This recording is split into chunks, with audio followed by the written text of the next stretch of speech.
Shoot out mga idol, mga guys. Sumilong ako mga idol, biglang umulan. Ako yung naghuhukay mga guys.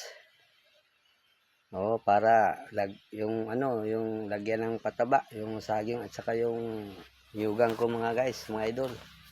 Ito mga sagingan ko mga guys, oh. Yan, lagyan ng pataba.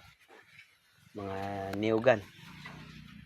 Kaso kung kailan marapit na oras mga idol, biglang umulan, kaya ako sumilong muna mga guys, mga idol. Kailangan ingat tayo sa ulan at anuhin natin ang ating kalusugan. Hirap na hirap ako mga guys. Nahihilo ako sa tindi ng init. Buti may baon ako. Mga idol. Yung kuan ba?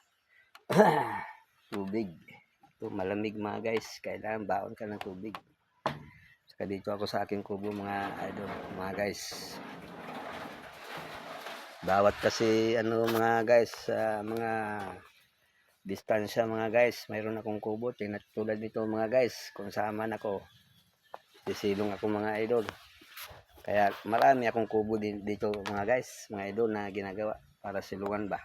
Pwede rin tulugan, pwede rin tirahan. Oh mga guys, okay, hanggang sa muli mga idol, mga guys. So mga kamay ko guys, oh, sakit pag gaganon sa lupa. Talagang ganun mga guys, mga idol. Pag tayo nagmamahal sa ating mga tanim, ganun yun. Hindi natin alintangan ng mga sugat-sugat o ano pa man. Okay, hanggang sa muli mga guys, mga idol. Bye-bye sa inyong lahat. God bless.